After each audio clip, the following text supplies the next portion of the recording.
Top. Vous êtes prêts? C'est bon? Donc, résumons ce qu'on avait la fois précédente. Le Rav décrit d'abord les symptômes catastrophiques de souffrance du peuple d'Israël, aussi bien au niveau matériel que spirituel, tous les pogroms, tout le mépris et le dédain des peuples envers nous, ce qui entraîne un dédain, un propre dédain de nous-mêmes, au Dieu de nous-mêmes, comme si que nous étions les pires êtres de l'humanité. C'est comme ça qu'on se considère.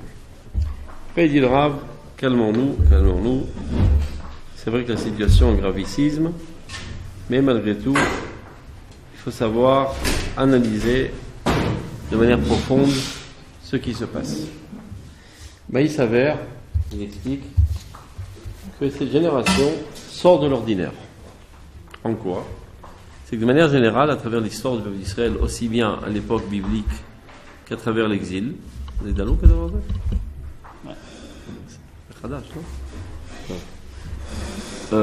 quand le peuple d'Israël avait abandonné Dieu, mais il s'avère que dans tous les domaines de sa vie, il était totalement corrompu. Non pas seulement au niveau de la religiosité, mais au niveau de la morale et tous les autres niveaux de la vie. Et voilà que cette génération est assez surprenante. C'est que d'un certain aspect, elle est très loin de Dieu, parce qu'elle ne se comporte pas selon la halakha, selon les mitzvot. Mais d'un autre aspect, il y a pas mal de comportements qui dévoilent une grandeur d'âme. Comme par exemple, le dévouement pour le collectif,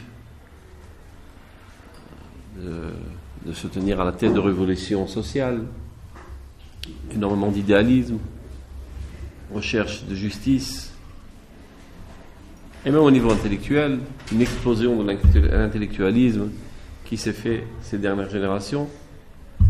Donc cela nous amène à faire une analyse un peu plus profonde de ce qu'on a l'habitude. C'est-à-dire de dire de manière banale, cette génération est pourrie jusqu'à l'os, et donc on est mal barré, comme on dit, c'est pas la solution. Il faut comprendre qu'est-ce qui se trouve au plus profond de cette génération. Et on en était donc à la 5e ligne, où l'Omadzer, Riksha, Chesed, Ayoshar, Mishpat, c'est ce que je viens de dire. Et là, il explique. Je vais dire ça d'abord par cœur, après on verra ça dans le texte. Qu'est-ce qui amène? C'est pas toi ou c'est quoi? C'est ouvert? Non, c'est ouvert, pas la gauche. Tu peux fermer et mettre le masque, il y a du bruit. Tu peux mettre la clim? Vous avez froid? Vous avez chaud, froid? Un petit peu chaud là. La clim elle est sur froid. Ah, c'est sur le chaud? Sur froid, non, sur froid. C'est bon? Froid, t'as froid? Non, c'était pour le bruit que j'avais fermé. Dès qu'il y a froid, tu me dis, on arrête. Donc, ce qui arrive, c'est que cette génération a grandi d'un seul coup. A grandi d'un seul coup. Sa personnalité a grandi dans pas mal de domaines, aussi bien au domaine intellectuel que idéalisme, etc. Et les enseignants, les rabbins, n'ont pas eu le temps de s'ajourner, de se mettre upgrade, comment on dit upgrade, se mettre à jour. Se mettre à jour. Donc ça crée un certain drame. Imaginez un prof qui a l'habitude de donner son cours à un certain niveau, donc il reprend ses mêmes cahiers tous les ans, il rabâche la même chose, il est prêt pour un certain niveau. Une certaine année, il débarque en classe, il a affaire à des super génies. Il commence à renseigner son cours banal. Alors, au bout de quelques secondes, ce qui va arriver, c'est qu'il va se faire chahuter, parce que ça ne satisfait pas les besoins intellectuels de la classe. Et donc ces très bons élèves, potentiellement parlant, parce qu'ils ont un IQ très haut, ne recevront pas la hauteur à laquelle ils sont dignes, ils se comportent comme les pires des élèves, parce qu'ils sont frustrés. Alors ils commencent à chahuter, à casser les pieds au prof, et dire des gros mots, et l'insulter, etc., etc., alors qu'ils auraient pu être des élèves parfaits. Ben, c'est exactement ce qui arrive à notre génération. Les rabbins ne sont pas rendus compte de l'évolution dramatique de cette génération. Et il s'en suffit de continuer le même enseignement, avec le même contenu et le même style. Et voilà que ceci n'assouvit plus la soif de ces gens-là. Donc, ne trouvant pas réponse à leurs grandes questions dans cette adresse des rabbins, par manque de choix, ils quittent le champ du peuple d'Israël, de la Torah, et vont chercher ça autre part. Qu'est-ce que ça veut dire en d'autres termes?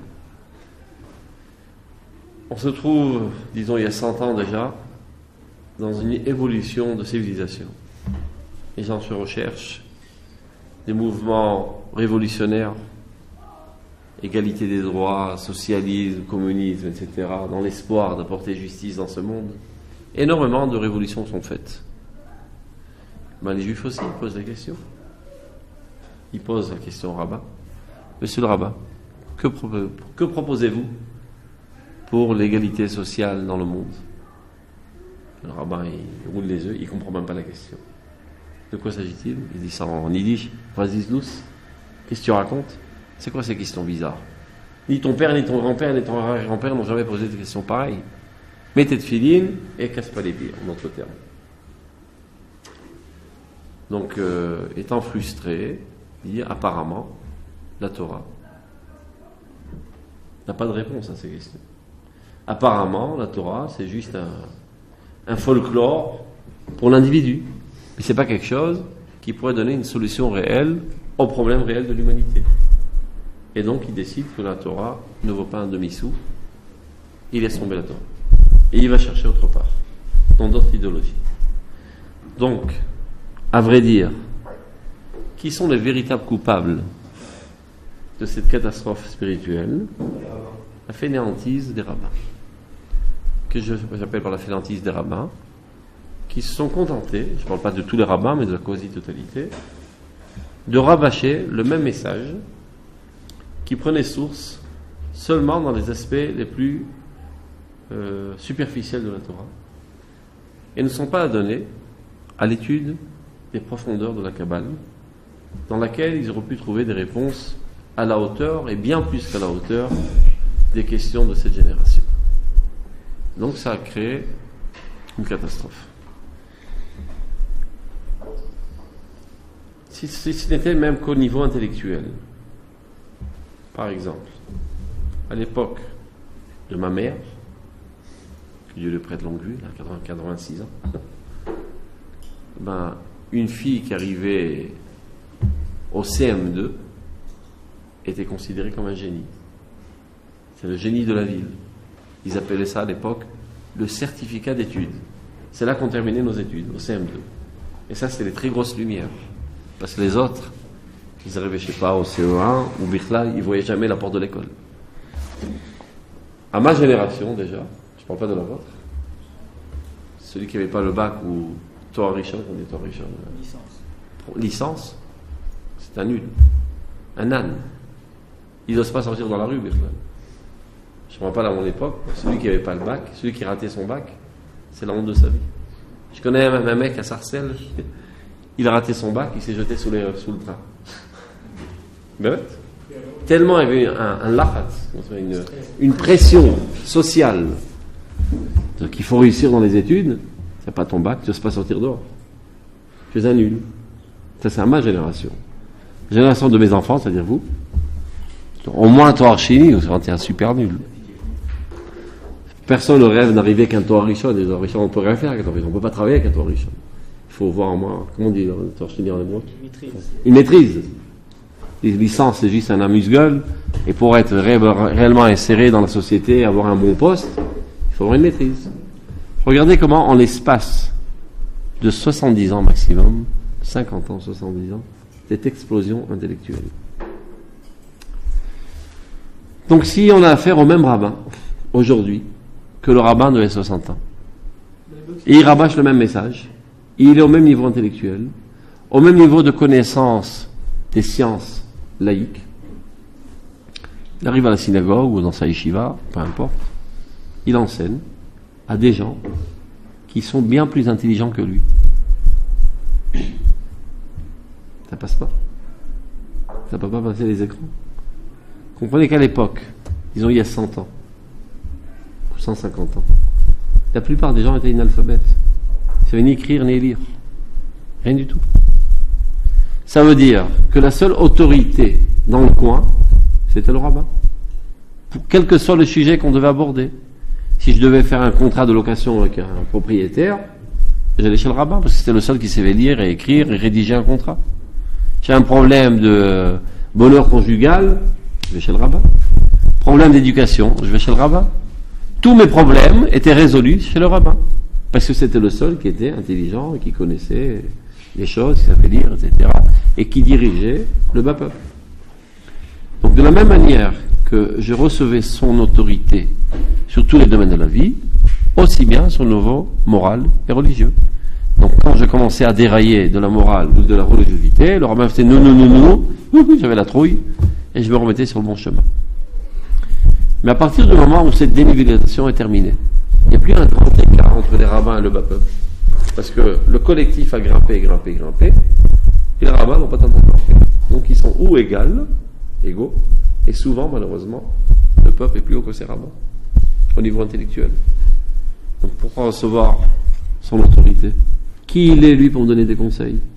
Il n'a même pas son bac et moi j'ai une maîtrise. C'est pas lui qui va me diriger ma vie. Vous comprenez le problème? Donc ça crée un problème. Est-ce que c'est une chute en soi, cette situation, ou une progression?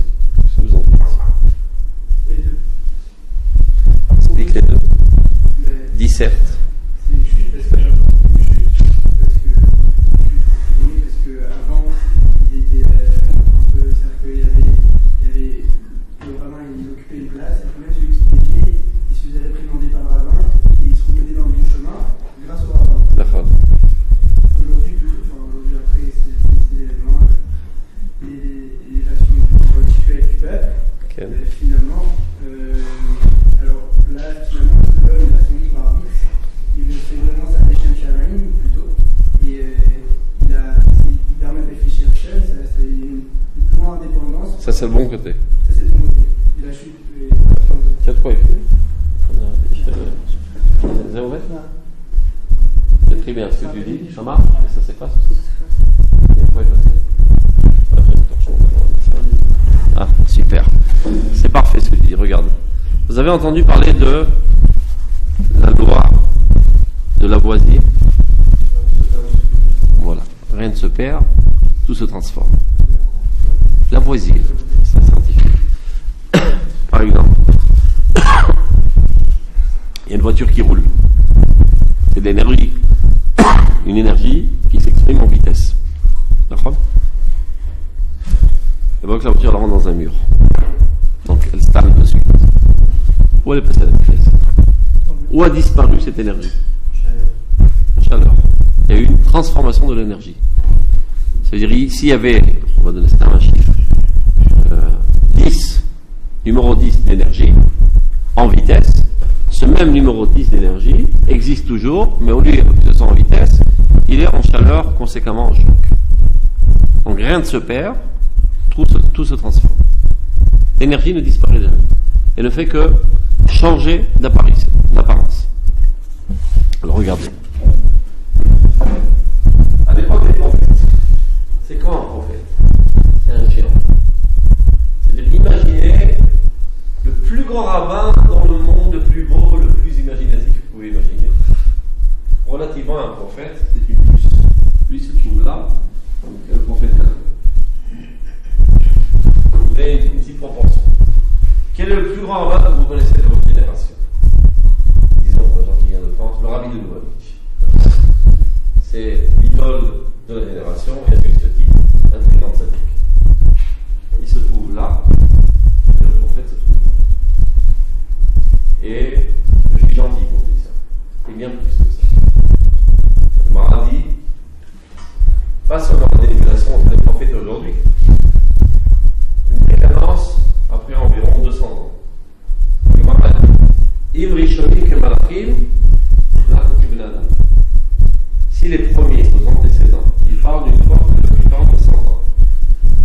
comme des anges, alors nous ne sommes que comme des anges. Et même du Adam, et si eux étaient des hommes, nous n'avons qu'à faire comme des animaux.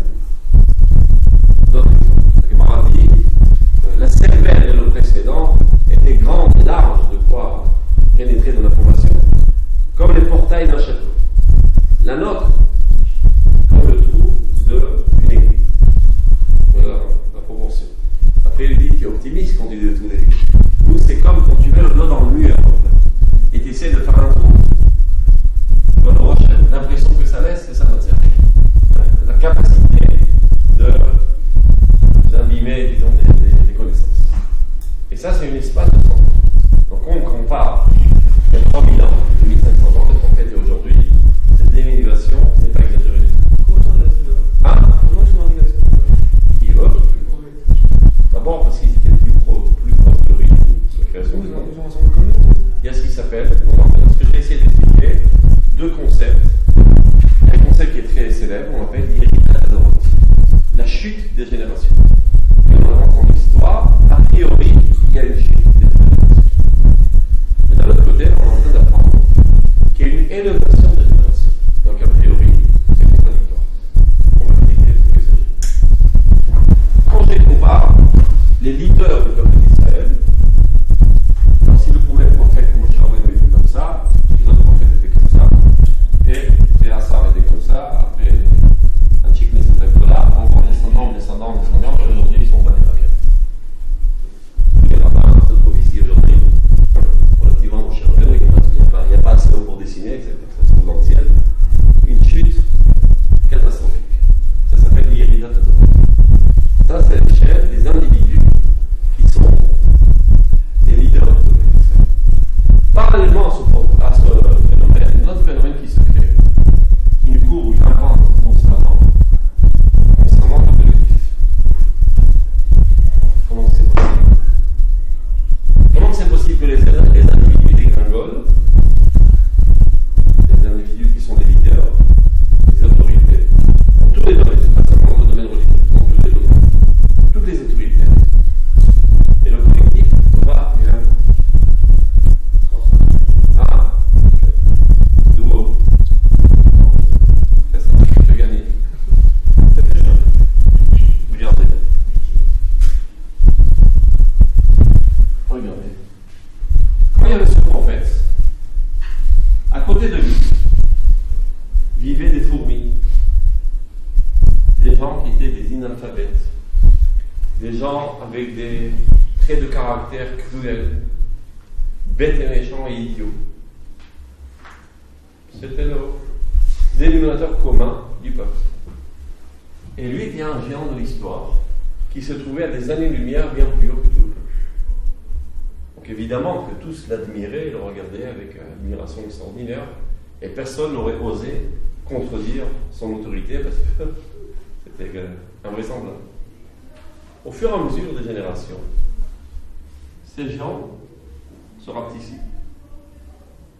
Où a disparu cette énergie?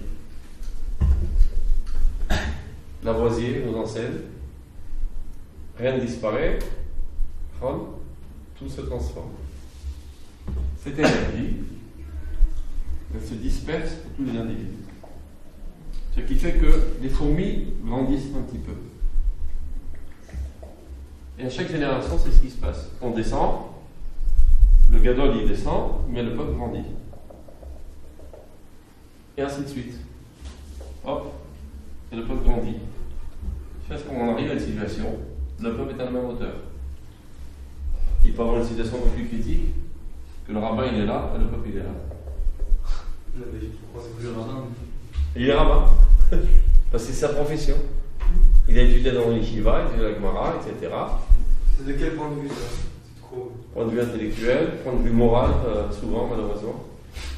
C'est-à-dire qu'il peut avoir une situation où quelqu'un qui n'est pas dans la Torah, mais qui a une moralité très très élevée, et malheureusement, ce qui n'est pas normal du tout, quelqu'un qui a étudié la Torah, qui a son diplôme de rabbin, d'enseignant, etc., il est un petit peu tordu dans sa moralité.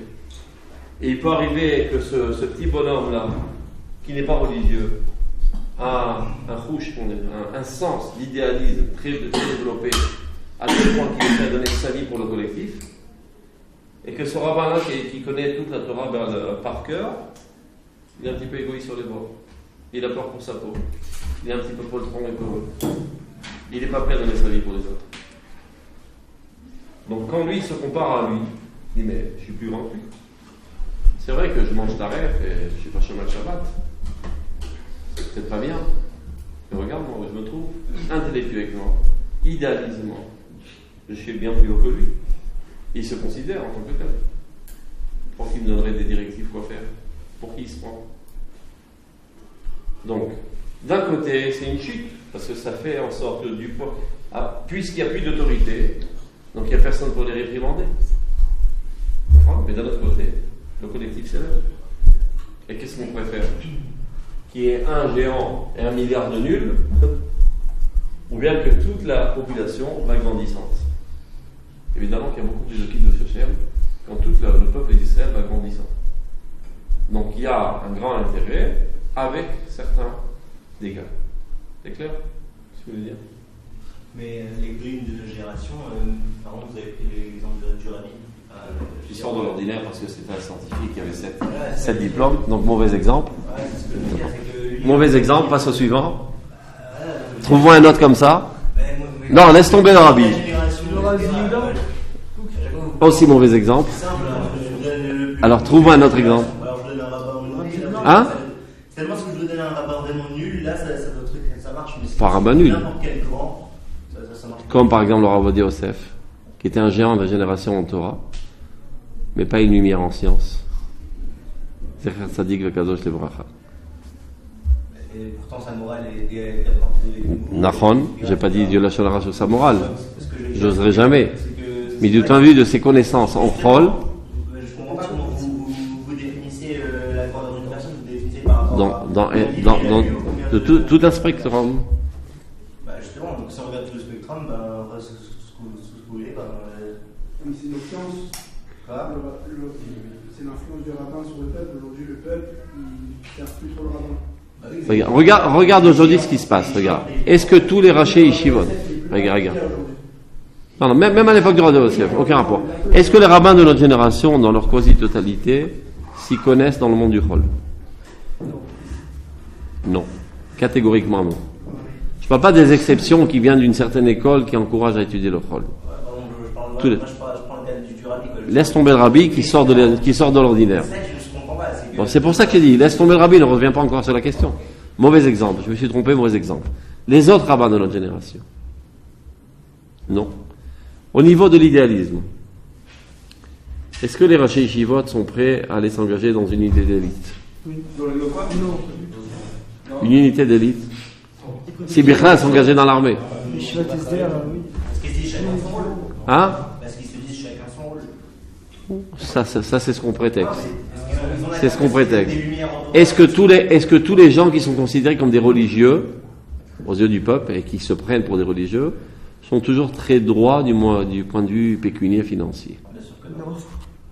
Mais d'accord, mais là, vous Bon, donc on va pas faire toute une liste de la Shonara sur les religieux. Vous parlez de la généralité Voilà, de la quasi-totalité des rabbins, à part les exceptions. Mais non, les gens, comment ils se comparent avec la quasi-totalité, et pas que les exceptions. Donc il dit, de manière générale, le monde de la Torah n'est pas le monde exemplaire à imiter. Et si je voudrais que mon fils soit réussi, c'est pas évident que je voudrais qu'il imite un tel ou un tel. Il y a d'autres exemples à imiter, malheureusement. Parce qu'il se peut que c'est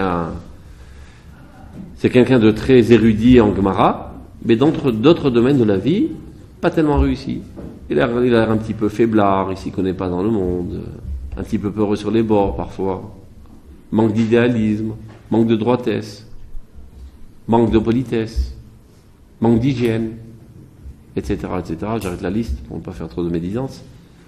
Donc, un type normal ou anormal, appelle-le comme tu veux, qui a vécu dans un monde laïque, il compare son niveau de vie dans tous ses aspects. Mais ouais, c'est la définition de ce niveau de vie, c'est ça qui me dérange. C'est que... Regarde, est-ce que la droitesse est un des dévoilements de la divinité dans ce monde? Est-ce que l'idéalisme est un des divinité dans ce monde? le dévouement pour les bonnes causes. Ça s'appelle Mesirut Nefesh, qui est le niveau le plus haut de Kiddush Hashem. Est-ce que la Chokhmah est un dévoilement de Dieu? Toutes les Chokhmot. Atachonen Adam Dat que tu dis dans Shmona Esrei, c'est pas la Torah. Théoriquement parlant. De fait, la plupart des gens qui étudient la Torah ne s'y connaissent rien en Chol. À moins qu'ils aient étudié du Chol. À part quelques exceptions, comme le Maharal, il va savoir s'il n'a pas étudié ça à côté, comme le Rambam. Le Rambam, ses connaissances en médecine, il ne les a pas appris au Beth Midrash, mais à l'université de médecine de l'époque, je ne sais pas ce que ça voulait dire exactement, c'est là-bas qu'il a appris la médecine. Donc même le Rambam, étant un géant de la Torah, n'a pas appris le Chol de manière mystique à travers les Otiot HaKodesh. Après, dans la faute, etc., des fois, on remarque qu'il y a une similitude avec la science. Parce qu'il y avait des connaissances. Parce qu'il y avait des connaissances de Chol. Des connaissances de... Où ça a été transmis par la tradition, donc de Dieu. Donc Dieu qui a conçu le monde, il sait exactement. Donc évidemment que la halakha, elle est en corrélation avec la réalité des choses. Ou bien, c'est Chachamim, c'était instruit. Et c'est la raison pour laquelle, tu élèves un sujet très important, c'est la raison pour laquelle que toutes les données qu'on trouve dans le Talmud, qui sont des données de Chol, n'ont aucune importance aujourd'hui. Il y a des idiots aujourd'hui qui essaient de se guérir selon la médecine qui apparaît dans le Talmud, ou bien dans le Rambam. Ce sont des suicidaires. Parce que ces connaissances, ils ne les ont pas eues de Dieu, mais ils ont eu de la science contemporaine, qui est bien passée depuis 2000 ans. C'est clair? Donc il ne faut pas sanctifier tout ce qui est marqué dans le Talmud. Ce qui est Kodesh, ce qui est moral, ce qui est Halacha, c'est Kadosh, mais des données qui nous viennent du monde du Chol, c'est le Chol de l'époque. Et donc le Chol d'aujourd'hui est bien plus développé. C'est clair? Hein? Parce qu'à l'époque c'était vrai, c'était une des raisons pour laquelle. Par exemple, je te donne une question tout simple. Tout simple. Comment ils guérissaient à l'époque les gens qui avaient, je sais pas, une pneumonie ou bien qui avaient attrapé froid? On leur faisait des ventouses. Vous savez c'est quoi des ventouses?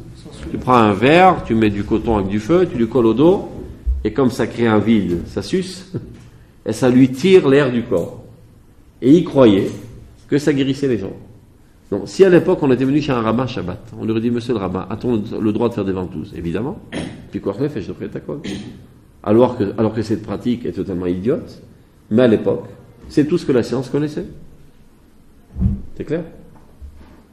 Pourquoi marqué dans le Talmud alors? Pour nous expliquer pourquoi il a fait comme ça. Donc il s'est appuyé pour nous enseigner qu'on doit s'appuyer sur la science actuelle. Mais il ne faut pas copier, il faut adapter. C'est clair? Quel? Vous expliquez que la grandeur des leaders, elle chute. Par rapport Elle se propage sur le peuple. Si on dit ça, c'est-à-dire qu'il y a une certaine quantité qui est gardée, ça veut dire que le peuple juif ne pourra pas atteindre, même dans son matériel, il ne pourra pas atteindre un niveau plus important que le niveau qu'il y avait au départ. Pourquoi? Ça, j'ai parlé de ce qui conserve, je n'ai pas dit qu'il n'y a pas de plus. Il se peut qu'il y a un plus d'énergie. Mais au moins, ce qui disparaît se conserve. Rien ne disparaît, tout se transforme. Évidemment que plus on avance et plus on emprunte de l'avenir. Quand même. Et la médecine d'avant, elle marchait? Non. Il y a un mec qui croit, mon père. Elle marchait, la médecine d'avant? Oui, elle marchait, miraculeusement. Comme celle d'aujourd'hui, d'ailleurs. Parce que tu sais très bien que dans 100 ans, on rigolera bien de notre médecine.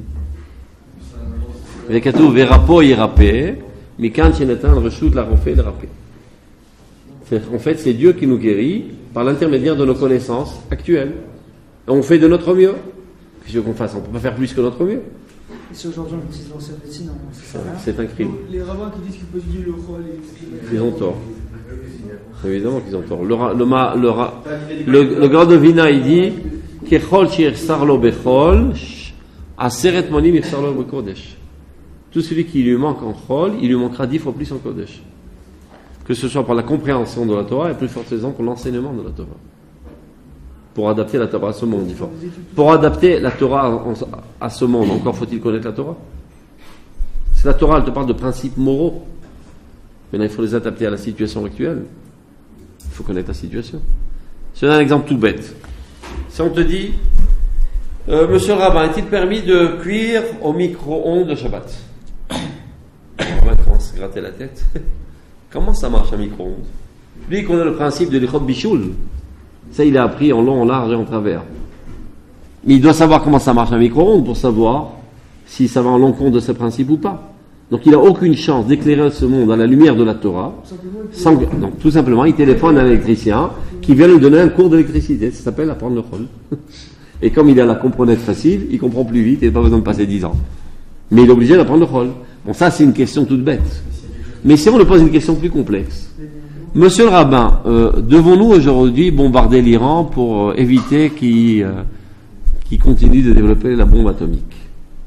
Ah, ça c'est une question, comme tu dis, quel rapport a priori? Question toute bête.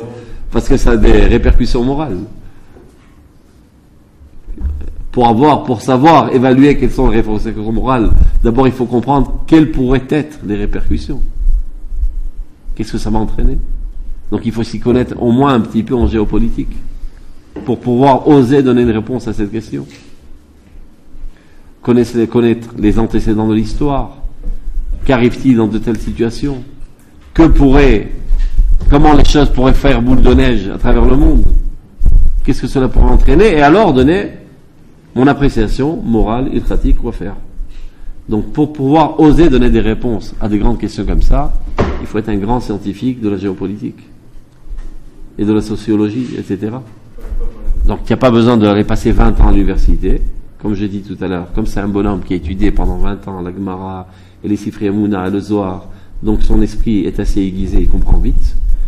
Il rencontre quelqu'un, ou bien il lit un livre, ou bien il voit sur un site internet quelques heures, il comprend la mécanique de cette science, il comprend très vite, et il tranche.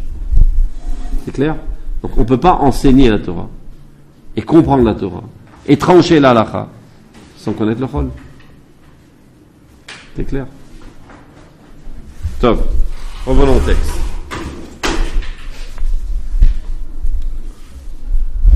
Je raconte toujours la même histoire. Je crois que c'était le Khatam Sofer qui étudiait tous les matins après la tfila avec son gendre à la synagogue en Hebrouta.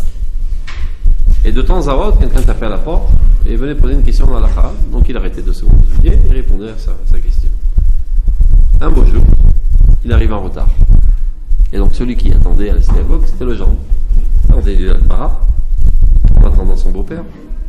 Et voilà qu'une femme rentre à la synagogue, avec un poulet dans la main, dans laquelle, dans les entrailles, il y avait une aiguille, dans une des parties du poulet.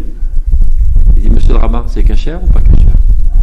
Il dit, excusez-moi, vous faites erreur, c'est pas moi, c'est mon gendre, il va arriver d'ici quelques temps, mon beau-père. Moi, je ne sais pas trancher la halakha. Il dit, moi, j'en ai que faire. Hein. Il y a 12 gosses qui ont faim, et je dois commander dans la marmite. Tu me réponds, c'est cachère ou c'est pas cachère? Il commence à suer, il ne sait pas quoi faire, il a jamais tranché la halakha. C'est un grand ami de Chacham, il n'a jamais tranché la halakha. Donc il commence à étudier la Sugia, il ouvre sur Hanaro, le Sekedim, etc. Et pendant 3 quarts d'heure, il étudie. Quand il s'apprête à lui dire la réponse, sauvé par le gong, le beau-père rentre. Il respire un bon coup. Il dit, voilà, cette dame elle est venue, alors elle m'a posé la question, on a rappelé que c'était lui, il a sauté dans l'estomac. Et donc j'ai posé la question du Tosfot, et j'ai répondu selon l'oral, et j'ai répondu sans ça. Est-ce que j'ai dit le Taz? Donc il le montre tout le processus qu'il a fait pour arriver à sa conclusion. Il dit, ce que tu as fait, c'est vraiment extraordinaire. C'est une démonstration extraordinaire. Le seul problème, c'est que c'est pas l'estomac, c'est la rate. C'est-à-dire que toute la Torah ne vaut pas un demi-sou si tu ne connais pas l'existence. C'est-à-dire que tu connais tous les beaux principes, mais tu ne connais pas la réalité de l'existence. Tu n'y connais rien en physiologie du poulet. Donc tu ne risques pas de trancher dans la croix du poulet. Donc avant de connaître les principes spirituels, moraux, ilchatiques, il faut connaître l'existence pour venir éclairer l'existence à la lumière de Dieu. Donc ça, je dis, c'est encore des questions assez simples. Questions de poulet, de micro-ondes. Mais qu'on doit trancher des questions qui ont trait à l'éternité du peuple d'Israël, à la direction politique du peuple d'Israël, quoi faire. Il faut s'y connaître sur des dizaines de sciences pour oser prétendre répondre à ces questions. C'est clair? Top. Donc il dira, regardez dans le texte. Chelek Gadol Be'ador. La ligne 1, 2, 3, 4, 5, 6, 7. page Kouftet, c'est la page que vous avez ? David 7. Chelek Gadol Me'ador Hatzaïr, une bonne partie de la génération jeune, ne ressent plus aucun respect envers tout ce qu'il a été habitué. Pendant des dizaines et des centaines d'années, les gens respectaient avec beaucoup d'admiration la Torah, les mitzvot, etc. Et voilà qu'apparaît une génération qui ne ressent plus aucun respect envers la Torah, les mitzvot et toute la tradition. Mais l'homme y chez Ouflan Nafsho, ce n'est pas parce que son âme a été ternie. C'est-à-dire, c'est pas qu'il a subi une chute morale, ou spirituelle, ou intellectuelle. L'homme y chez Nishpal Meoto Agevul, c'est pas parce qu'il a chuté du niveau auquel il se trouvait. Chez Achok Mishpat Omdi Mala Veda Amonit Arigila, ça veut dire dans laquelle la loi, la justice était normative. Qui m'y pénètre Charla, bien au contraire. C'est justement parce qu'il s'est élevé. Cette génération est plus haute que la génération précédente. Adamakom, chez les filles auto atzivion turgal boatko, habite à la chok, à la mishpat, à la masoret, à la bichlad, à kol toar vekadosh, à kol emet devan yitzrit veloït, asher mamoussagim.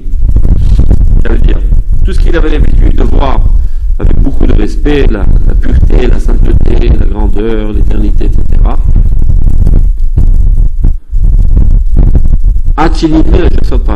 Je saute après je reviens. Il a comme l'impression que tout est bien plus bas que sa propre valeur. Pourquoi tout lui paraît bien plus bas que sa propre valeur? Parce que lui, il s'est élevé intellectuellement, moralement et au niveau de l'idéal. Et a priori, de manière erronée, la Torah est plus bas que cela. Comment se fait-il que la Torah puisse paraître plus bas que cela? C'est parce qu'elle est mal vendue. Elle est mal, mais je trouvais qu'elle est mal marketing. Comment on dit ça en français? Voilà, elle est mal commercialisée. Parce que les commerciales ne sont pas à la hauteur du produit. Les commerciales se sont habitués qu'à voir l'aspect superficiel de ce produit. Et ils savent pas ce qu'ils comprennent en lui. Les ramas ont pris l'habitude d'expliquer la Torah de manière assez banale. Et pourquoi? C'est parce que de toute manière, ça suffisait aux gens. Les gens ne posaient pas des questions trop profondes. Il suffisait de réponses banales. Après, ils ne posaient même pas de questions. Donc, pourquoi s'efforcer si tu n'as pas besoin de t'efforcer? Quand est-ce que tu t'efforces dans la vie? Quand il n'y a pas le choix que de t'efforcer. À moins que tu sois quelqu'un de téméraire. La plupart des gens sont un petit peu fainéants sur les bords. Ça marche. Pourquoi changer? Quand est-ce que tu commences à te dire je change? Quand ça marche plus? D'accord? La plupart des gens, c'est comme ça qu'ils travaillent. La voiture, c'est vrai qu'elle est un petit peu... mais elle roule toujours. Enfin, je vais pas aller au garage. Quand tout explose, il n'y a pas le choix, tu vas au garage, et si déjà, tu réajustes tout. D'accord? Donc je donne mes cours, je truc, la communauté, tout le monde est content, tout le monde sourit, tout le monde applaudit, et je rentre à la maison, je monte une lampe de fina, et tout va pour le mieux. On pourra changer de message. Donc on s'habitue. Et donc par fainéantise, ils se sont habitués à étudier et à enseigner les mêmes domaines, au même niveau, sans s'approfondir, sans chercher à s'approfondir aux secrets de la Kabbale, dans lesquels sont décrits les grands idéaux essentiels de la Torah. Ils se sont contentés d'un mécanisme journalier de l'application des mitzvot. Et en ça, ils pouvaient être des experts en la matière. Connaître au pied de la lettre tous les plus petits détails de la halakha, mais sans connaître bichlal les idéaux essentiels de la Torah. Parce qu'ils n'ont pas étudié. Et voilà qu'on apparaît on arrive dans une génération dans laquelle la plupart des hommes de la terre, bichlal, sont enflammés par de nouveaux idéaux. Alors les juifs aussi, dans ce tohu-bohu, aussi commencent à être imprégnés par ces idéaux. Et sont enflammés par ces idéaux. Donc ils posent des questions idéalistes. Comment faire pour bonifier ce monde? Comment faire pour arrêter toute la crapulerie qu'il y a dans ce monde? Comment faire pour faire justice dans ce monde?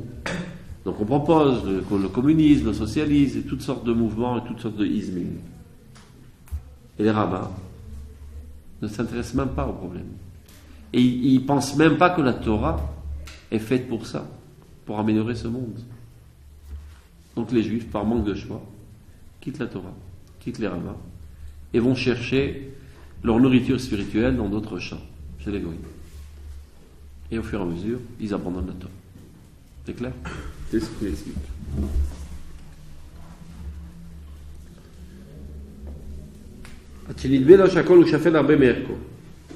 Unit Gadel, vous voyez où ça se trouve dans le texte?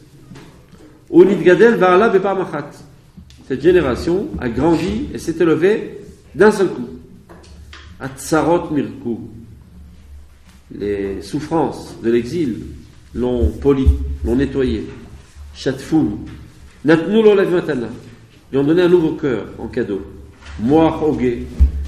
Une cervelle qui sait réfléchir, qui sait analyser, qui sait critiquer. Ça paraît tout à fait normal, mais vous savez que c'était pas comme ça à l'époque. Les gens étaient naïfs. Ils faisaient tout, parce qu'on m'a dit, parce que ma grand-mère m'a dit, c'est comme ça qu'il faut faire. Ils ne posaient pas de questions. Une fille faisait exactement ce que sa mère faisait, mais c'est maman qui m'a dit. Et d'ailleurs, même ma grand-mère faisait pareil. Elle ne posait pas de questions. Ça t'a l'air vraiment ahurissant. Parce qu'aujourd'hui, tu es né dans une génération scientifique, qui critique tout, qui analyse tout. Si je te dis demain, comment tu t'appelles? Sfania. Achète ma bagnole, c'est la meilleure. Tu me crois? Sûrement pas. À moins que tu les annules. C'est-à-dire, dès que je sors de la chambre, tu rentres dans Google, tu vois Nissan Serena, tac tac tac. Tu vois toutes les critiques, tous les gens qui ont parlé sur cette voiture, tu analyses, complètement là, c'est un menteur. Cette démarche qui te paraît totalement normale n'était pas la démarche des gens de la génération précédente. Il y avait une naïveté. Il n'y avait pas d'esprit critique. Donc le rabbin pouvait dire ce qu'il voulait, de toute manière, les gens croyaient. Et même quand il racontait des histoires dormir debout, des choses totalement banales, des agadotes qui racontaient et qui faisaient comprendre au pied de la lettre, comme si c'était vraiment, ça relatait des événements historiques, les gens y croyaient, avec beaucoup de soumission et beaucoup d'amour et beaucoup d'admiration envers le rabbin. Aujourd'hui, les gens sont critiques, ils analysent. Donc si tu n'es pas capable de donner un message qui tient la route après la critique, c'est cool. C'est clair? Ça ne convainc pas les gens. Moachogé, Mechadash. Donc Dieu nous a donné aujourd'hui, dans cette génération, une cervelle qui est capable de penser, d'innover. Ve'af, et qui peut s'envoler vers les sphères les plus hautes. Ve'lo yuchal armot hashefel. Cette génération, en aucun cas, il faut encore une fois très chaud. Tu peux ouvrir les fenêtres? Vous n'avez pas chaud? On a eu le deuxième. Non, c'est toi qui vas avoir froid. On espère.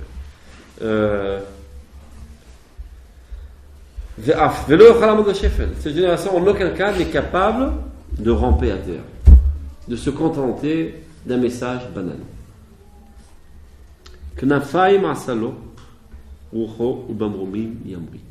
Cette génération s'est fait des ailes et elle s'envole vers les cieux.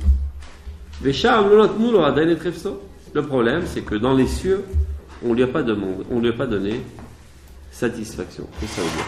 C'est que cette génération a des aspirations idéales très hautes et elle n'a pas reçu de réponse à ces aspirations. Réponse des rabbins. Okay. C'est bizarre, parce que d'habitude, on a l'habitude d'éduquer les gens à gravir les échelons un par un. D'accord? Comment on construit une maison? On met des fondations, après les murs, et après le plafond. Cette génération est bizarre. Elle veut accéder au plafond avant d'avoir construit les murs et avant même d'avoir mis les fondations. En fait, ces aspirations les plus hautes, idéales, ces idéaux nationaux, universels, ce sont les secrets de la Kabbale. C'est de ça qu'on parle dans la Kabbale.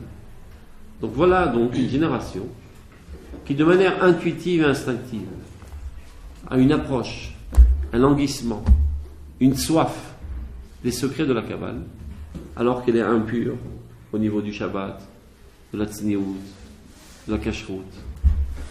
Je dis, ça ne va pas tenir la route, c'est pas possible. Je ne peux pas mettre le plafond avant d'avoir mis les murs et les fondations. Ça ne va pas tenir la route. Et vraiment, c'était les directives de la Torah. On n'a pas le droit d'étudier la Kabbale avant d'avoir bien mangé du pain comme il le faut. C'est vraiment d'étudier la halakha. Nahon, ce sont les normes. Mais que faire quand on voit que la situation est à l'envers? On dit tant pis, je m'en fous, qu'ils crèvent tous. Ben non. C'est bizarre, mais c'est comme ça. Cette génération a des aspirations très hautes, tout en étant très sale. C'est ce qu'il a expliqué au début. Lumière et ténèbres fonctionnent en même temps dans cette génération. D'un côté, ce sont des gens qui font pas Shabbat, qui n'ont pas de sniout, qui mangent pas kasher. D'un autre côté, ces mêmes personnes sont prêtes à donner leur vie pour le peuple d'Israël. Pas seulement pour le peuple d'Israël, pour l'humanité même.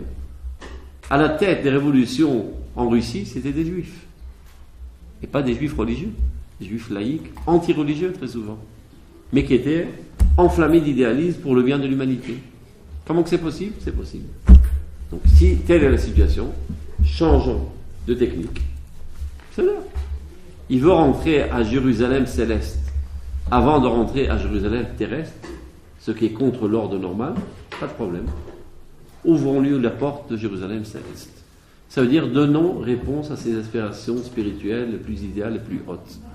Et une fois qu'il y goûtera, et qu'il sera convaincu que dans la Torah, il y a réponse à ses aspirations, et non pas seulement réponse grandiose, bien plus englobante que tous les idéalismes qui existent dans ce monde, alors il aura une approche très sympathique de la Torah. Il aimera la Torah. Il comprendra que dans la Torah, véritablement, il y a réponse aux véritables problèmes réels de ce monde. Après qu'il aura goûté aux secrets les plus hauts de la Torah, il sera prêt, il aura de la motivation à redescendre, construire les murs et les fondations. Donc c'est une génération qu'on va construire à l'envers. Ça paraît totalement bizarre, mais c'est comme ça. Et on n'y peut rien. Et si tu t'entêtes à vouloir dire non, mettons de l'ordre d'abord, eh bien personne ne viendra. Si quelqu'un qui a une inspiration, a des idées universelles, tu dis écoute, tu me fais rire. Va voir ta tronche d'abord, tu es tout sale. Tant pis, shalom, je cherche autre part. Là-bas, on ne me vérifie pas mes stitiotes. Si je veux donner ma vie pour le communisme et être à la tête de la révolution, on ne va pas voir si hier soir j'ai fait une arvéra ou pas, ils s'en foutent. Ils me reçoivent comme je suis. Souvent, on entend qu'on peut étudier la Kabbale et tout ça si on n'a pas de base. C'est exactement ce que j'ai dit. C'est interdit de le faire. Il y a une différence quand tu donnes une directive normative, qu'est-ce qu'on doit faire les khatri là, et quand tu es déjà devant cette situation, quoi faire? Mais comment on peut c'est pas quelque chose que c'est moi qui ai. C'est pas l'initiative des rabbins qui a fait ça. C'est l'âme d'Israël qui a fait ça. C'est un fait que l'âme d'Israël s'est éveillée aujourd'hui à des idéaux universels. Comment devraient agir les rabbins? Je veux dire, mais non, c'est pas normal, c'est à l'envers. C'est vrai que c'est à l'envers, mais Dieu sait ce qu'il fait. J'ai compris, mais comment on va leur... Donc on va leur donner les idéaux selon leur capacité de comprendre. La preuve en est, c'est de la question. Comment tu sais quoi enseigner à un enfant? Comment tu sais à quel âge d'enseigner quoi? On pose des questions. En fonction de sa question. Sa question montre la maturité qui lui permet de comprendre la réponse. D'accord? Si tu vois le peuple d'Israël pose des questions pareilles, ça prouve qu'il a cette maturité de les comprendre. C'est vrai que c'est posé sur des fondations branlantes, mais il a la capacité de le comprendre. Et une fois qu'il trouvera satisfaction dans le Kodesh à ses aspirations, il sera prêt à investir des efforts pour redescendre au niveau les plus bas et les réparer aussi. C'est les prérogatives du Rav Kook, comment s'occuper de notre génération. Okay. Ça, aujourd'hui, on a des idéaux universels comme ça. On ne pense pas une seconde que ça va pas avec la Torah. J'ai pas compris. On ne pense pas une seconde que ça va pas avec la Torah. C'est ça le problème. C'est ça le problème. Donc jamais ils vont revenir vers les bases. Mais pourquoi on ne pense pas une seconde que ça a rapport à la Torah? Parce que c'est mal commercialisé la Torah. Parce que les rabbins eux-mêmes ne sont pas conscients que c'est les fondements essentiels de la Torah. C'est exactement de quoi il a parlé, de la fainéantise des rabbins. Donc qui sont les véritables coupables? Ceux qui ont fainéanté. Pas tous, Baruch Hashem. Rabbi Yehuda Halevi, il n'a pas fainéanté. Le Rambam, il n'a pas fainéanté. À travers l'histoire, il y a des grandes lumières qui ont toujours compris quels étaient les fondements essentiels de la Torah Ils les ont étudiés, ils les ont expliqués, ils ont écrit toute une littérature sur cela. Mais la quasi-totalité des religieux et des étudiants de la Torah s'est focalisée seulement sur l'aspect de la halakha. A laissé tomber Nishmeta Deoraita, l'âme de la Torah, qui sont les idéaux les plus larges, qui était le message des prophètes et qui a été transmis par la tradition à travers la Torah Tapnim, la Torah intérieure, pas seulement la Torah pragmatique, tactique, technique. C'est clair? Donc c'est vrai qu'à travers toutes les générations, c'était un péché de ne pas étudier l'aspect intérieur de la Torah. Mais c'était un péché qui n'avait pas encore des conséquences catastrophiques. Parce que de toute manière, les Juifs ne posaient pas des questions dans ces domaines. Aujourd'hui, c'est un péché et une catastrophe. Parce que tout rabbin aujourd'hui qui ne s'y connaît pas dans ces domaines ne peut pas enseigner la Torah au peuple d'Israël. Il peut enseigner seulement un petit secteur qui se suffit de la technique de la Torah. Quel domaine vous parlez? De la halakha. Celui qui ne connaît que la halakha aujourd'hui ne peut pas véritablement commercialiser la Torah dans le peuple d'Israël. Il ne peut enseigner qu'un certain secteur qui se suffit que de la halakha, qui représente maximum 10% de la nation. Mais 90% de la nation qui n'a rien contre la Torah, bien au contraire, qui respecte la Torah. Il n'y a qu'à faire l'exercice tout seul. Prends un Sefer Torah, sors dans la rue, avec lui. Ils vont tous venir l'embrasser. Tous. Avec des habits très bizarres, pas tout à fait de sniout, comme on dit. Ils vont tous accourir, embrasser la Torah. Il y a une soif intense de la Torah dans cette génération. Ils n'ont rien contre la Torah. Ils ont contre la petitesse de la Torah. L'apparence petite et vile et mesquine et égoïste que certaines personnes ont donnée à la Torah. Et c'est une rebelle contre cette profanation de la Torah. Si c'est ça ta Torah, j'en veux pas et je deviens grossier. Chutzpaïsme. Chazal savait que ça devait être comme ça. L'insolence, l'audace, en fait, s'en vient repousser la Torah sous son apparition sale et vile et mesquine et modeste, etc., etc. Parce que par soif d'une grande Torah, telle qu'elle est dans son authenticité. C'est clair? Vous pouvez connaître quoi d'autre alors pour la halakha? La Emouna. Ce sont des livres parallèles qu'il faut étudier. De la même manière que tu dis quand tu es petit, le Chumash, le Mishnah, le Mara, le Shulchan Aruch, après les commentateurs du Shulchan Aruch. Ça, c'est l'aspect technique, dans le langage du corps de la Torah, et aussi la pensée de la Torah. D'abord, ça commence par la bonne édification de ta personnalité, ça s'appelle les Midot, tous les livres de Moussa. Le livre par excellence, c'est Mesilat Yesharim, Shmona Prakim, la Rambam, qu'on avait commencé à étudier. Et après, on commence à grimper. Kuzari, Maharal, Moreh Nevuchim, et ainsi de suite. Qui ne traite pas comment mettre tes tefillin ou comment manger kasher. Qui traite de la pensée d'Israël, de l'idéal du peuple d'Israël. Pourquoi le peuple d'Israël existe? Qu'est-ce qui véhicule comme idéal? Pourquoi on existe? Pourquoi Dieu nous a créés? Quel est notre rôle? Comment on participe de manière exclusive même à l'avancement de l'humanité entière? Tout ça, c'est marqué dans la Torah. Et c'est notre rôle essentiel. Celui qui ne connaît pas ça, comme on dit en français, il marche à côté de ses pompes. C'est un grand technicien, mais il ne connaît pas l'objectif. Et donc il peut enseigner au peuple d'Israël des contresens. Ça veut dire, en faisant des calculs techniques de la halakha, il peut arriver, de manière bizarre, à des conclusions qui vont en l'encontre de la trajectoire de l'histoire divine. Et diriger le peuple d'Israël en l'encontre de la volonté de Dieu, sans s'en rendre compte. Parce qu'il n'a pas étudié la Mouna. Et le peuple d'Israël d'Afrique, qui aujourd'hui ressent de plus en plus de manière instinctive les véritables idéaux d'Israël, ressent que dans cette Torah, il y a quelque chose qui tourne par eux. Donc il attaque, il bombarde.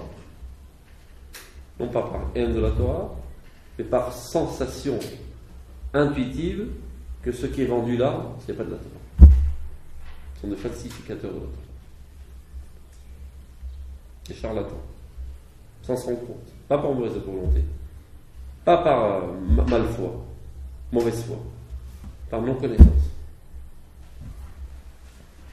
Continuons.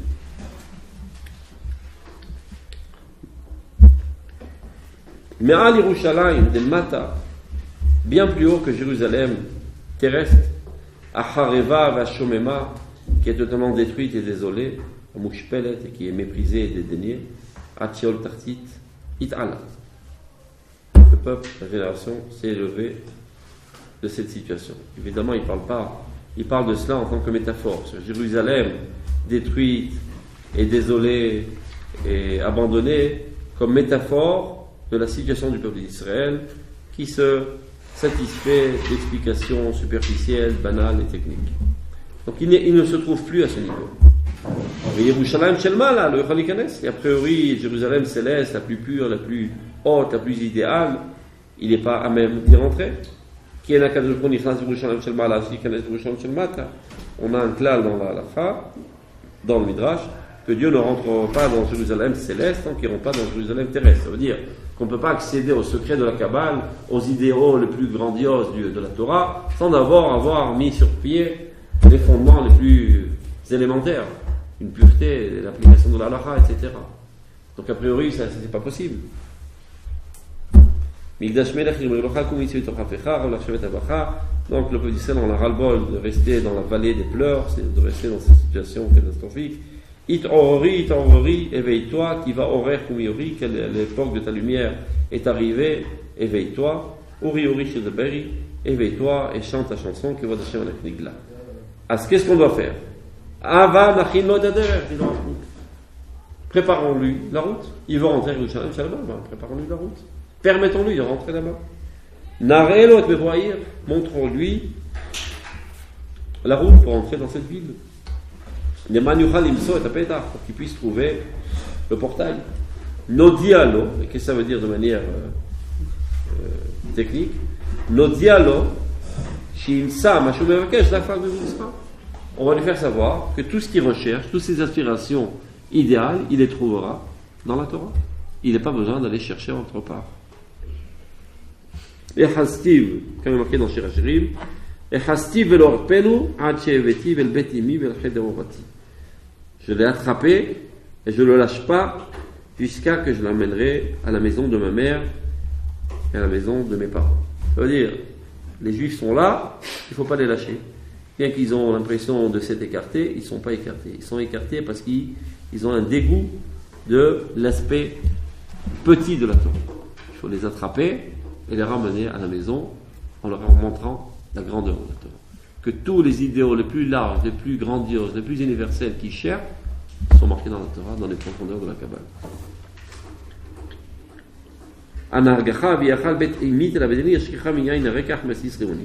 Tout ça sont des psukim qui sont pris de Shir HaShirim et qui en fait font allusion exactement à ce sujet. Je te dirigerai à la maison de ma mère et là-bas je t'abreuverai du vin tout plein et de Rassis Rimoni et du jus des grenades qui fait allusion au secret de la Kabbale. Lona ashok mimenu kol haor ve'atov et kol hazohar ve'otzma sherachash lo ki im narbe alehem. Surtout, ne tombons pas dans le piège et ne nous trompons pas de vouloir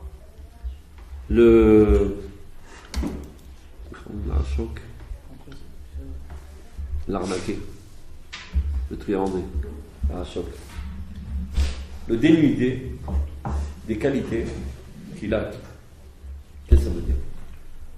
Les Juifs pendant l'exil, de manière générale, étaient des peurs. Ils avaient peur. Ils avaient peur des Goïs. Ils avaient peur de leur honte. Ils avaient honte des Juifs. Ils n'osaient pas afficher leur identité juive. Et voilà qu'il y a eu une révolution dans le psychisme du peuple d'Israël, il y a environ 100 ans de cela. Les Juifs sont fiers d'être Juifs. Ils sont prêts à lutter pour leur honneur personnel. Ils sont prêts à mourir sur le champ de bataille s'il le faut pour élever leur identité nationale. C'est un plus. C'est une grandeur. Il y en a qui disent tout ça sont des sottises. Ça n'a aucune importance. Havle Avolim. vanité de vanité. L'essentiel, c'est l'halakha. Tout ça sont des idioties. Alors, quelqu'un qui, pour lui, ceci est très important, et il ressent en cela une grandeur, une élévation, tu lui dis tout ce que tu as acquis aujourd'hui, c'est du bidon. Laisse tout tomber. Jette tout ça à la poubelle et viens mettre tes téphilines. Alors il veut te dire, tes téphilines à quoi? Tu les mets à la poubelle. Et ma grandeur d'âme est bien plus grande que tes téphilines.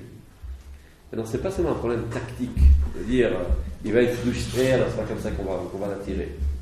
Mais ça d'émettre. Parce que le fait d'être un poltron, c'est pas une grandeur d'âme, c'est une petitesse d'âme. C'est la klala de la galoute. C'est marqué dans le Chumash. Va être un mefachet kolayom. Tu auras peur toute la journée, mais kol alenidaf. Tu auras peur d'une feuille qui tombe de l'arbre et qui fait un bruit et ça te fait sursauter tellement tu seras apeuré. Et voilà que Baruch Hashem, on a guéri de cette maladie. On revient à notre état de santé normal. Donc c'est une élévation spirituelle. C'est pas seulement un problème technique, de tactique, que je ne dois pas dire cela. Au contraire, il faut renforcer cet élan. Il faut renforcer tout ce mouvement du peuple d'Israël qui veut plus de vie, plus d'élargissement, plus sophistiquer sa vie. Comprendre qu'en cela, c'est un dévoilement de Dieu. Après que tu lui fais comprendre que ceci appartient aussi au Kodesh. Super. Jusqu'à présent, je croyais que j'étais catalogisé dans le monde du laïc ou bien même dans le monde du Satan. C'est comme ça qu'on a l'habitude de m'appeler. Il s'avère que non. Que tout ce que je fais, quand je donne ma vie pour Israël, quand je veux construire Israël, quand je donne pour la terre d'Israël, c'est Kadosh.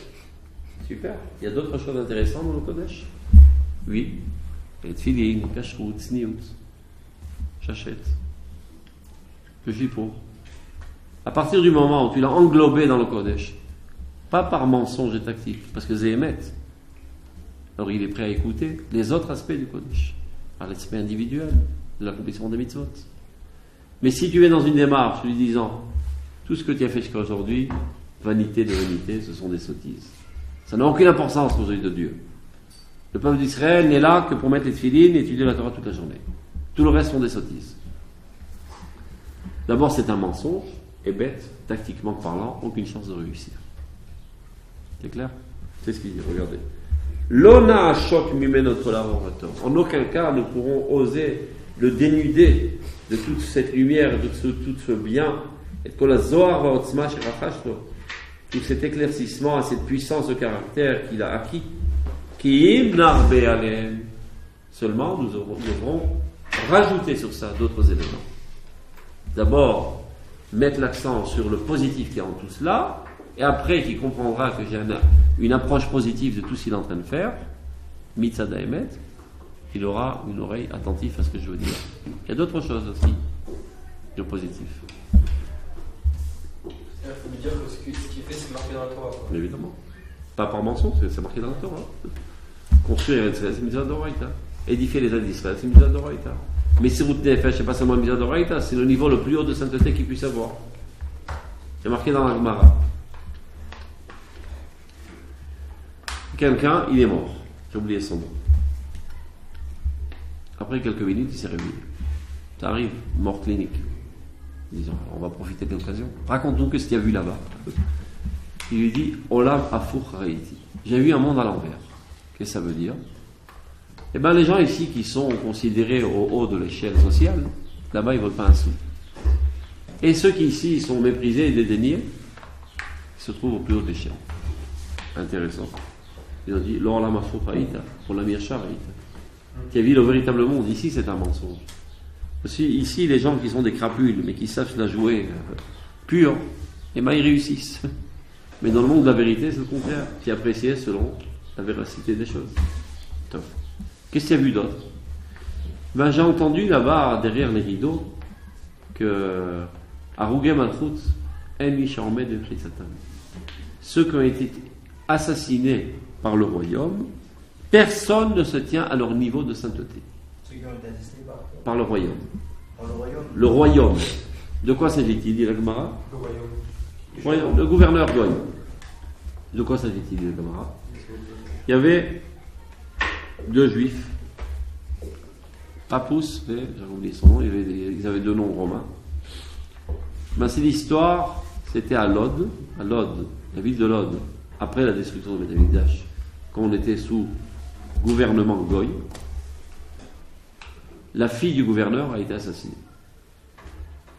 Donc le Goy était en colère, il vient vers la communauté juive, il dit sans aucun doute c'est un de vos confrères qui ont assassiné ma fille, parce que c'était la majorité des gens dans la ville. Donc je vous donne un ultimatum, jusqu'à la semaine prochaine, jeudi à 5h. Si vous me trouvez le criminel, tant mieux, sinon je vous tue tous. J'extermine toute la ville juive de Lod. Donc, ils étaient mal au point, ils ne savaient pas quoi faire. Ils sont venus à la synagogue, il y a le rabbin qui parle, essaient d'encourager les gens de trouver qui étaient les criminels.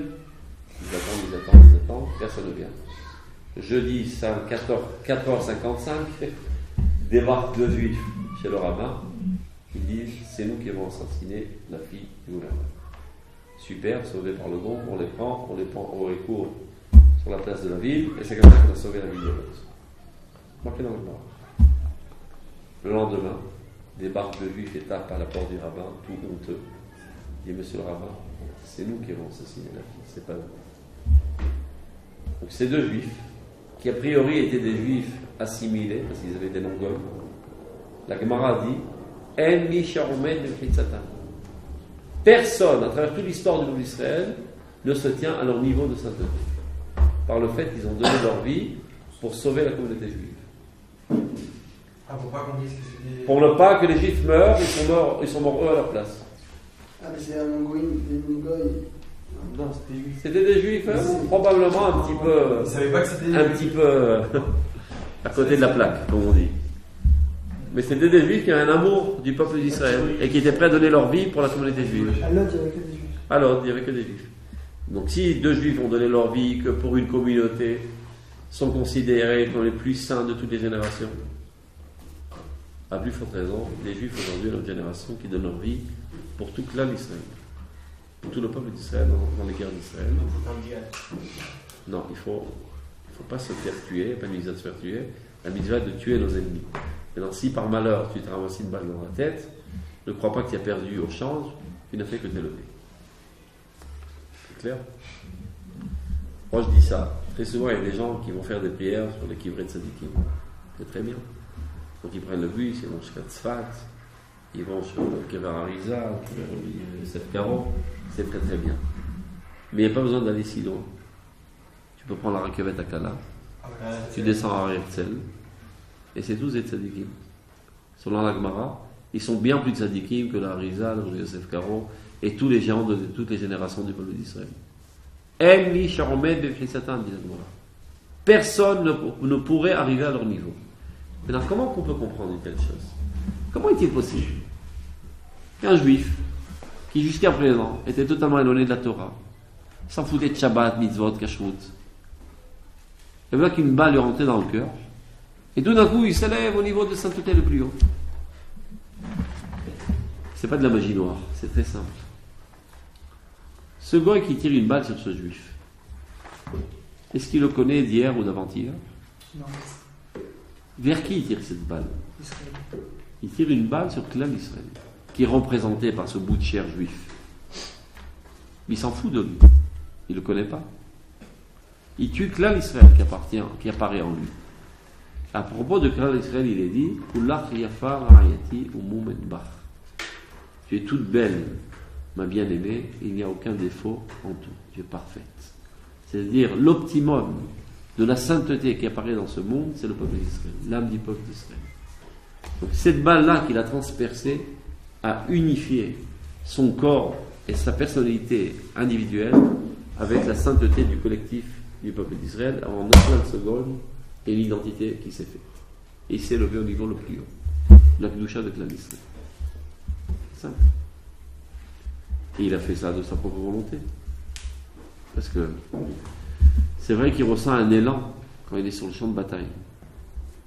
C'est comme ça qu'il raconte tout, c'est un magnétisme qui les tire même vers le feu. Il pourrait dire, écoutez, calmos. J'ai une femme et 3 petits-enfants qui m'entourent dans la maison, calmons-nous, je me retrie, je me cache derrière un rocher et j'attends que le film passe.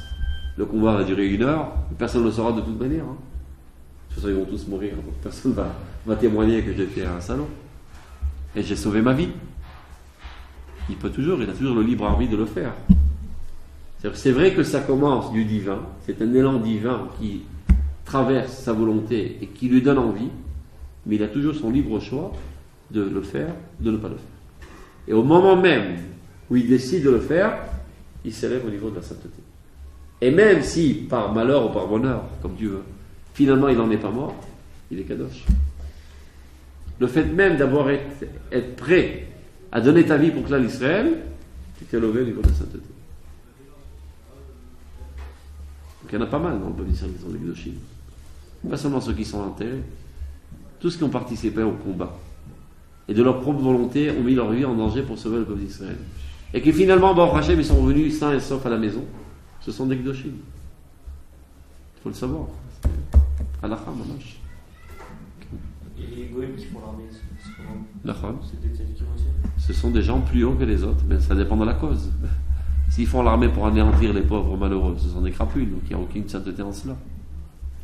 Il y a un juif qui va à l'armée juste pour tuer des arabes parce qu'il trouve que c'est bien. C'est un salaud. Hein? C'est un salaud. Mais évidemment.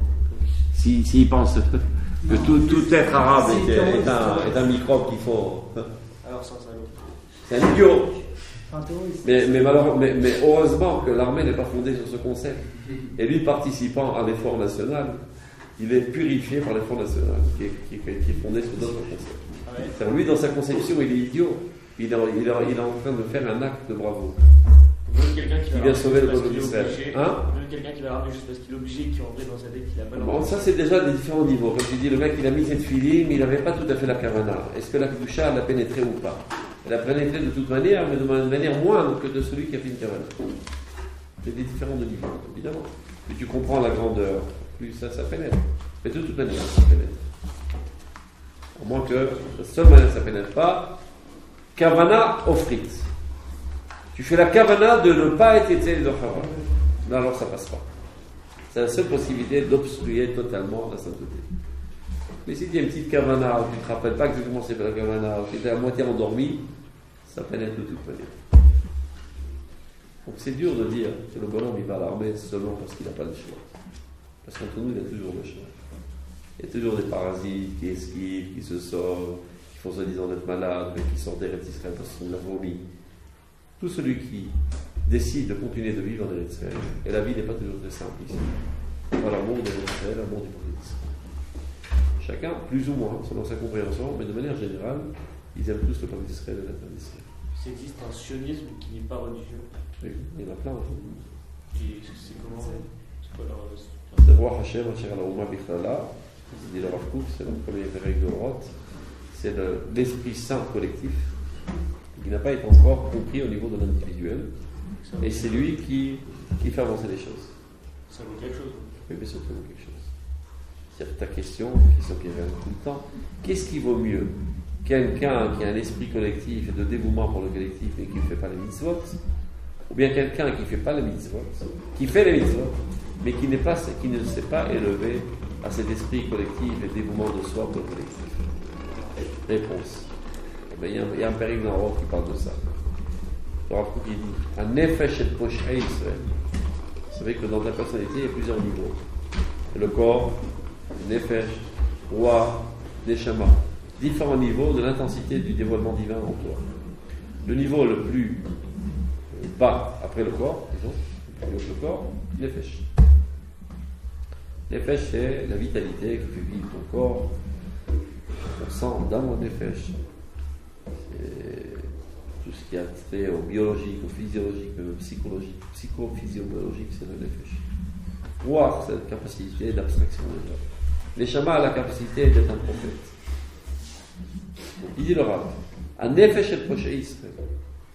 L'aspect du nefesh, des posh'ei Israël, c'est qui posh'ei Israël?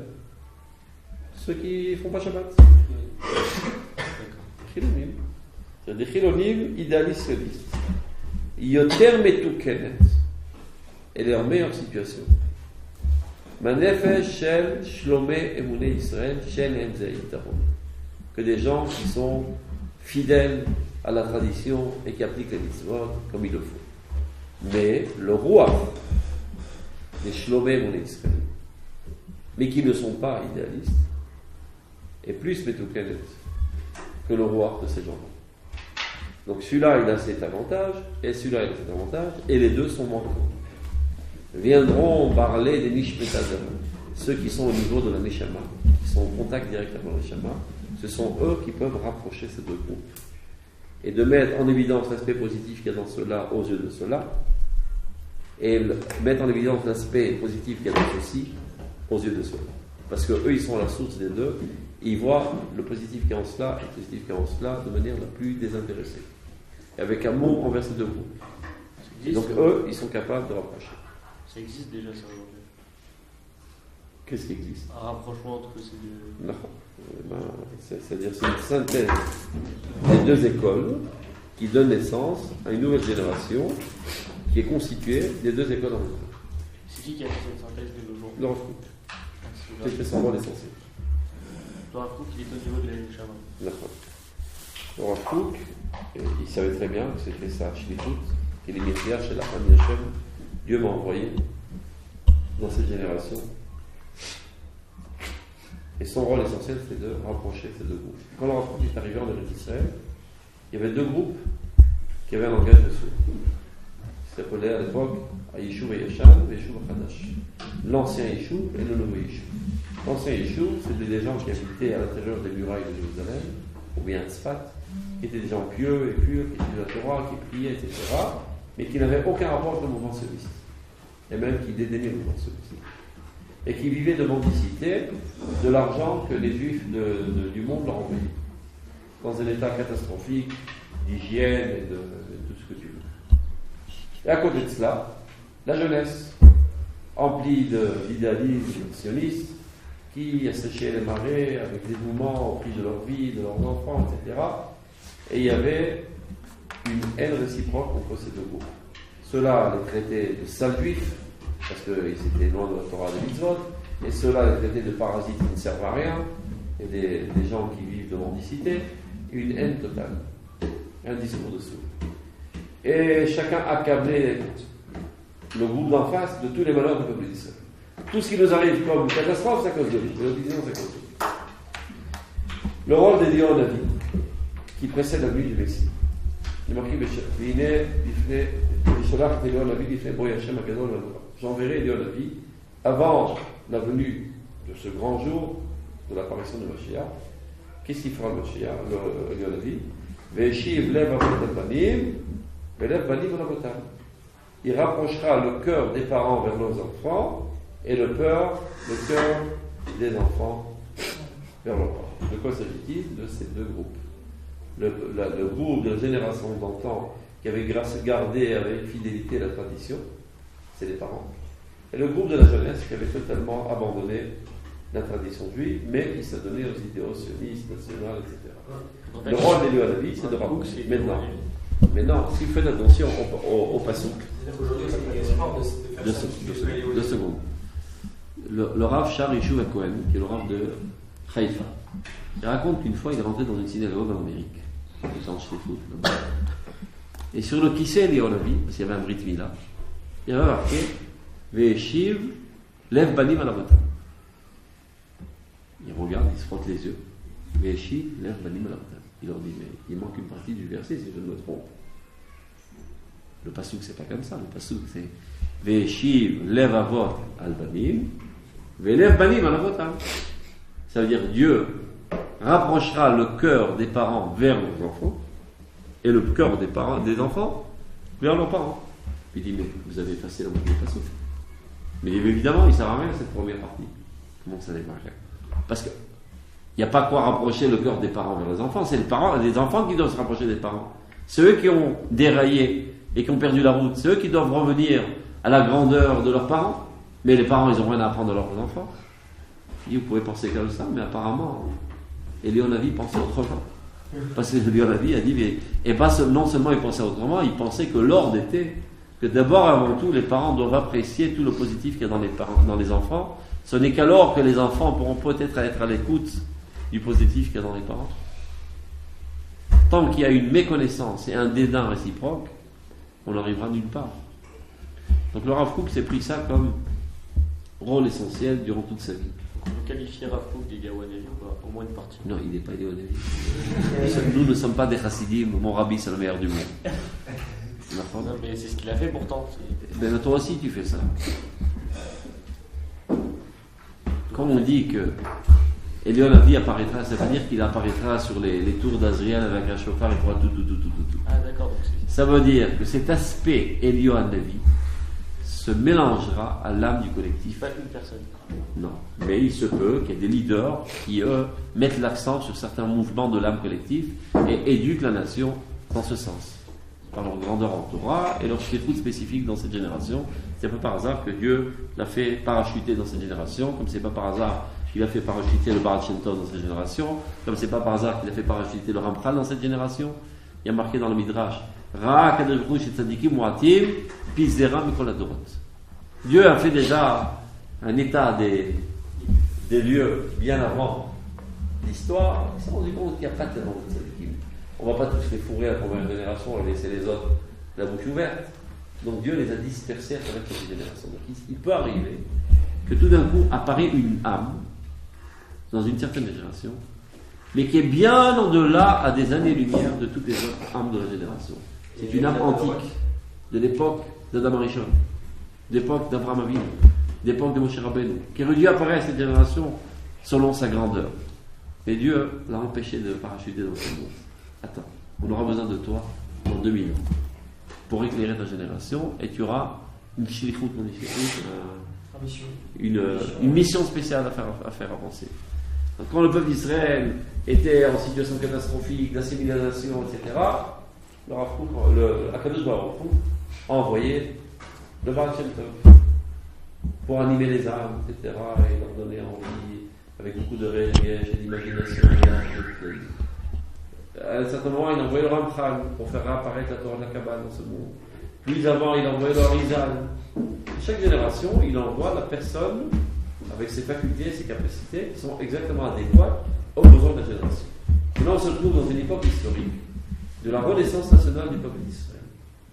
S'il n'y a pas un dirigeant de très grande stature qui peut remettre ça sur les rails de la Torah, ça risque de bifurquer dans un mauvais sens. Donc Dieu l'envoie exactement au bon moment. Et c'est son message dans sa vie, de rapprocher ces deux groupes en faisant comprendre à ceux-ci que sans cela ça ne marchera pas, et en faisant comprendre à ceux-là que sans ceci ça ne marchera pas. C'est pas évident qu'eux-mêmes comprendront, mais la génération à venir sera déjà illuminée à la lumière des deux composantes. Par exemple, toi, aujourd'hui, tu es le fruit de cette école. Une personne comme toi n'existait pas il y a 70 ans. Il fallait choisir. Ou religieux, fanatique, comme ça ils appelaient à l'époque, ultra-orthodoxe, mais totalement déconnecté du mouvement sioniste, ou très sioniste, laïque, avec une haine profonde du judaïsme. Et voilà qu'aujourd'hui tu existes. Mais c'est pas par miracle que tu es né. Il y a quelqu'un qui t'a fait comme ça.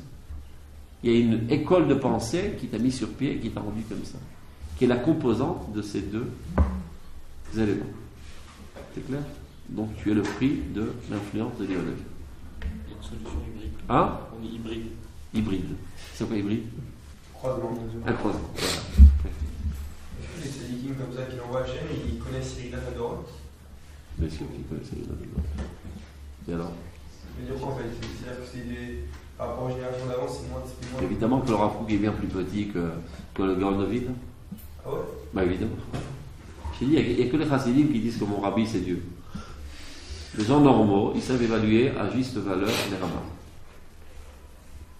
Le Rav Kook était un très grand d'Israël, mais il y avait des plus grands que lui, évidemment, qui l'ont précédé.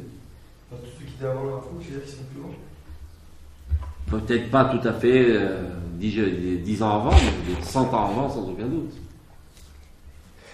Mais évidemment. Il n'y a pas comparé, je sais pas, le grand rabbin d'Israël d'aujourd'hui avec le Rav Ovadia Yosef. Aucune commune mesure. Ni son fils d'ailleurs. Aucune commune mesure. en l'espace d'une génération. Et tu ne vas pas comparer Rav Yosef avec Rabbi Yosef Karo. Il faut vraiment tourner de la tête. Mais non, les gens qui sont subjugués par la personnalité d'une autre personne, c'est ce qu'on appelle les chassidim, eux, ils n'ont pas d'esprit critique. Mon rabbi, c'est le plus fort du monde, c'est le plus grand sadique. Il y en a même qui disent que leur rabbi, c'est Dieu. Okay, ben ouais. Il y a un passage qui dit Becha Hashem Nagila. En toi, Dieu, nous rentrons en extase. Eux, ils chantent Becha Rabbeinu Nagila. Ils ne se rendent pas compte. Ce sont des blasphèmes. Mais bien sûr que ça vous hein? On ne va pas les tuer, ce sont des gens qui se trompent. C'est pas par mauvaise volonté. Ils sont tellement en extase, et pour cause, parce que ce rabbin les entraîne à plus de Yirat Shamayim, plus de Midot Tovot, etc. Ils voient en lui une source qui les anime de Yirat Shamayim. Donc ils exagèrent.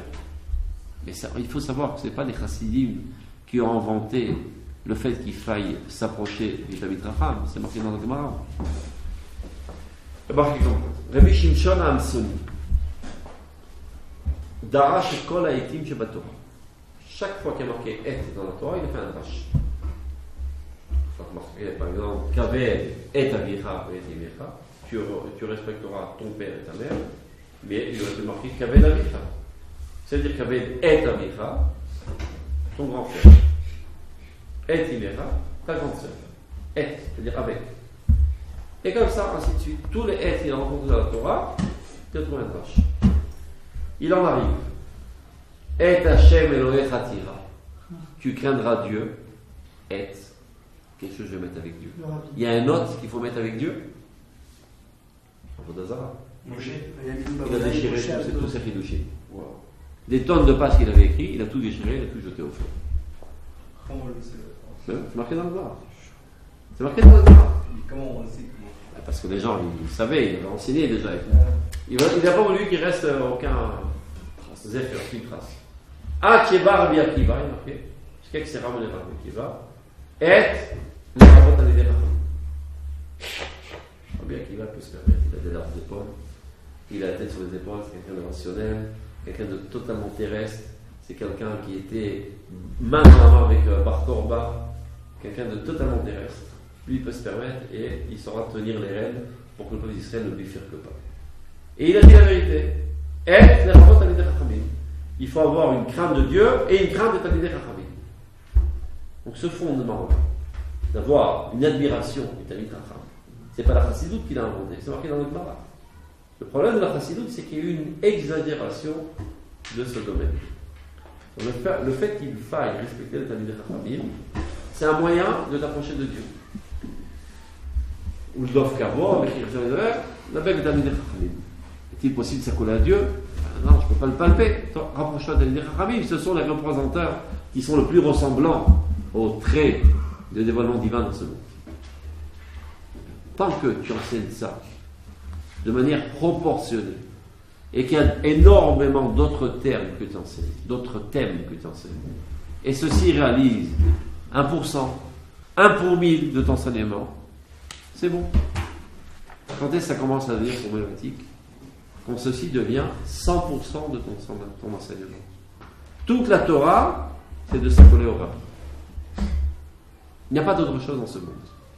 C'est un chassid normal, ou anormal, comme vous voulez. Il dit comme ça. Dans la personnalité d'un bonhomme, qu'est-ce qui est l'essentiel? C'est sa cervelle. C'est sa cervelle qui sert Dieu. C'est sa cervelle qui prie. C'est sa cervelle qui fait les mitzvot. Et les pieds, alors, pourquoi ils servent? Mais ils servent à la midrash. Et l'estomac, à quoi il sert? À digérer la nourriture pour lui apporter du sang, pour que la cervelle réfléchisse.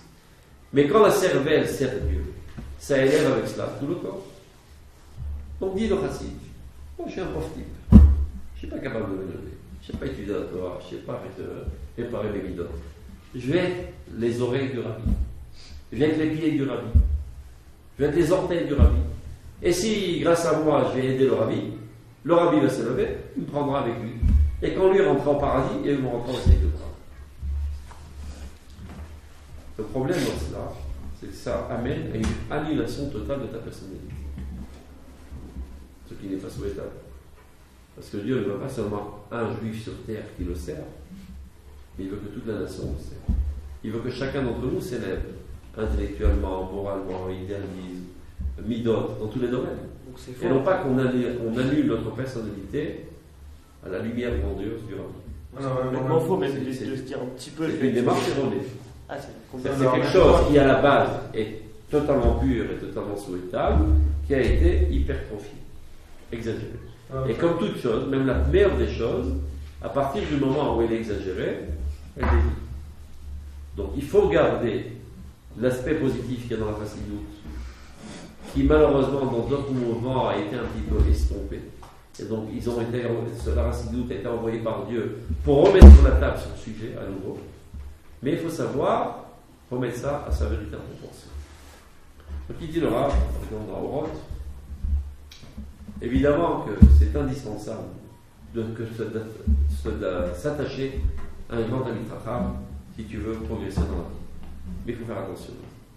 L'autre écoute limite à ne pas t'accoler de manière existentielle, que tu n'existes plus, que tu es totalement dissous dans la personnalité de ton papa. D'autant plus que il n'y a pas dans ce monde d'hommes qui ne pêchent jamais. Tout le monde pêche, tout le monde a ses défauts. Mais non, le problème est que un grand sadique, un grand panique qui lui aussi a ses petits défauts, mais c'est négligeable. Parce qu'il est tellement saint, tellement pur, tellement idéaliste cet homme, que les défauts qu'il y a en lui battent des chichis. Non seulement battent des chichis, il s'en sert pour servir Dieu. Parce qu'il sait par exemple qu'il a un petit peu une tendance à être un petit peu fainéant. Il est né comme ça. Il est un petit peu fainéant. Il laisse ça de côté. Quand il a envie de faire un verra, c'est pas la force. Il se sert de sa fainéantise pour servir Dieu. Maintenant, toi, tu n'es pas exactement le rabbi. Tu débutes. Tu es dans tes premiers pas. C'est-à-dire, toi, c'est pas. C'est-à-dire, si tu essaies de l'imiter, tu vas aussi imiter ses défauts. Et chez toi, ces défauts, ils vont t'écrouler. Parce que tu n'as pas toutes les qualités extraordinaires de ce grand homme, mais c'est beaucoup plus facile d'imiter les défauts que les grandeurs. Donc très rapidement, tu vas t'accoler aux faiblesses de ce rabbin. Et chez toi, ils vont être dominants dans ta personnalité. Et ils ne vont pas se dissoudre dans la lumière grandiose de ta personnalité parce que tu es un petit mec de rien du tout. Ils vont t'écrouler. Donc, pratiquement parlant, qu'est-ce qu'il faut faire? Accole-toi à un rabbin, mais développe toujours un esprit critique. N'avale pas tout. Quand tu vois quelque chose qui te paraît bizarre, dans son comportement, dans sa manière d'être, dans son enseignement, dans tout ce que tu veux, hop, va vérifier dans les livres, va prendre conseil avec d'autres rabbins, sans dire le nom évidemment. Mais ce rabbin, que pensez-vous? C'est normal ce qu'on dit maintenant? Non, donc j'ai compris. C'est un défaut. C'est pas pour autant que je le méprise, tout le monde a des défauts. 99% il est parfait ce bonhomme, il a 1% de défaut. Ça, je n'imite pas. C'est clair? Jonathan dit c'est annulé pour Rabbi Nachman de Breslev. Qui? Jonathan, son élève de Rabbi Nachman de Breslev, qui s'est annulé, et c'est parce qu'il s'est annulé qu'il y a eu de l'artiste de Breslev. Et alors? Tu as pris ça comme contre-exemple pour remplacer ce que l'on peut dire? Pour dire tout simplement que parfois c'est nécessaire de s'appuyer devant son. Mais qui t'a dit que c'est bien? C'est pas parce que ça existe que c'est bien, il y a plein de choses qui existent qui ne sont pas bien. Qui a donné l'exemple prototype de la chassidoute la plus exagérée, c'est Breslev. Breslev, je ne parle pas du Rabbi Breslev qui était quelqu'un de très kadosh. Ils prétendent qu'il y a deux livres, Sefer à Sarouf, à Sefer à Ganouz. Il y a un livre caché, dissimulé dans le coffre-fort, et un livre brûlé. Pourquoi? Parce que le Rabbi Breslev a écrit un livre tellement profond que personne ne peut comprendre. Donc on a mis au coffre-fort, il n'y a que le Messie qui pourra le comprendre. Jusqu'à là, on peut encore avaler. Après, il dit, un deuxième livre qui était tellement profond que même le Mashiach ne pourra pas comprendre, donc il a brûlé. Ça, c'est un petit peu exagéré pour le moins qu'on puisse dire. Parce que selon nos sources, Roi Hachem, selon Mashiach, il aura toutes les reproches. Roi Rahman, Roi Etzad. Il y a même des sources qui disent qu'il sera plus grand que Moshe Rabbeinu. Le Rambam n'a pas tellement aimé ce midrash, il a un petit peu censuré. Il a dit Karov les Moshe Rabbeinu. Presque comme Moshe Rabbeinu. Comme on le sait, le Rambam était un grand chassid J'ai entendu de Moshe Rabbeinu. Hein? J'ai entendu qu'il disait qu'il voulait le machin, je peux pas dire. Alors va réentendre. C'est d'accord. C'est d'accord. Moi j'ai lu ce qu'on. Il y a un rap qui expliquait qui tout simplement disait que c'est un livre que pour la génération de.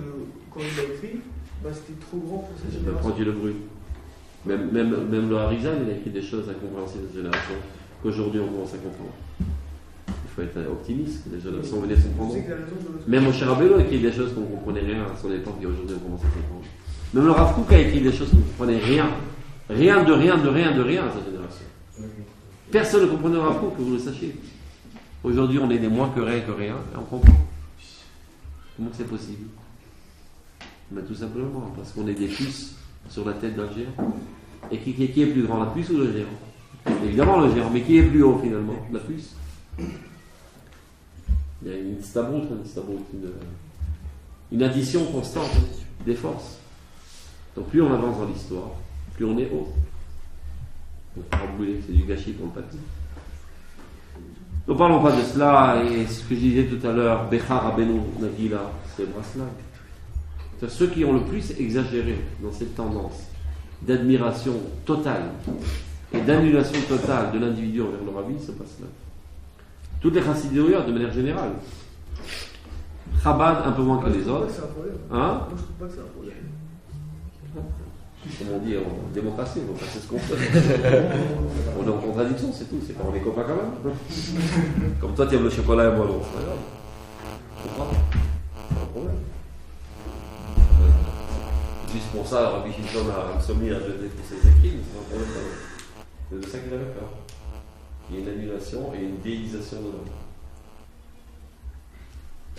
Il y a même chez Chabad des gens qui viennent la cervelle, qui ont dit Yechi, Adonenu, Morenu, Veborenu. Non. Une petite secte, rien du tout. Là qui dit ça? D'ailleurs, ils ont accusé le Rav Meir Mazouz qu'il était contre Chabad. Parce qu'une fois, il a réagi de manière violente. Il dit contre Chabad, j'adore Chabad. Moi-même, j'ai enseigné dans les yeshivas de Chabad en Tunisie, et j'étais proche du Rabbi, je l'ai rencontré à plusieurs reprises.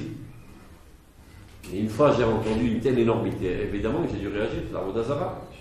Mais partout, il y a des fous. Exactement. Mais partout, il y a des fous. Personne n'est immunisé contre la folie, partout, il y a des fous. C'est pas la Torah, c'est pas Chaz Shalom, la Torah de Rabbi Vaslav qui fait ça. C'est les fous qui ont mal compris la Torah de Rabbi Vaslav qui a Rabbi Vaslav. Le Rabbi Vaslav était un frère Kadosh. Vous savez que quand le Rav Kook qui était plus ou moins contemporain du Rabbi Vaslav, mais à l'époque, ses écrits n'étaient pas tellement diffusés. Il n'y avait pas d'imprimerie. Donc la première fois qu'il a rencontré ça, c'est le Rav Siouda, son fils, qui lui a apporté le livre du Rabbi Vaslav. Il a lu ça d'un seul trait. Il dit Michel Kaka veut dire Kadosh et bien. Celui qui a écrit ça était quelqu'un de suprêmement Kadosh. Et il est interdit de lire ce livre. Ça paraît paradoxal. Seulement ceux qui a eu qui a étudié d'abord tout l'aspect contradictoire. Qu'est-ce que ça veut dire? Celui qui a étudié Rambam, mais c'est le Tisharim, qui a les pieds bien terre à terre et bien agrippés sur terre, peut étudier les écrits de Rabbi Vaslav sans risquer de devenir totalement fou. Parce que cet homme est si saint, si haut, si suprême. Et quand il écrit avec un charisme extraordinaire qui donne une envie profonde et qui suscite une soif très très forte de vouloir adhérer de suite au niveau qui est décrit. Et de sauter les échelons, ça rend les gens dingues. Donc, qui peut étudier ça? Ceux qui sont bien ancrés sur terre. Des gens super rationalistes, super normaux, qui ont avalé des tonnes de Rambam, qui leur ont rendu un esprit totalement carré, avec une équerre à 90,0000.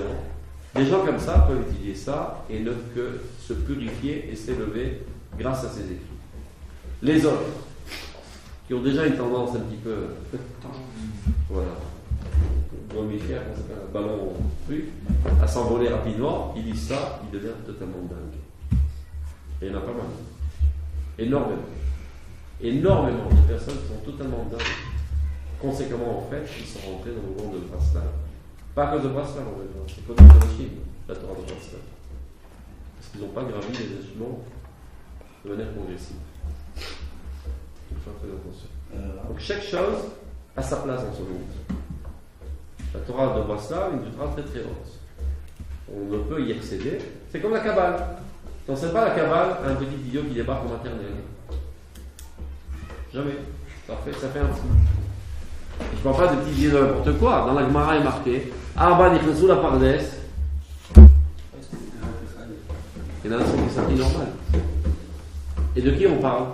Des géants du peuple d'Israël. Il est sorti de Prophète, Ketzat Benetiot. Rabbi Akiva nichnas v'shalom v'yatsa v'shalom. Pourquoi d'après Rabbi Akiva? C'était quelqu'un de très réel, Rabbi Akiva.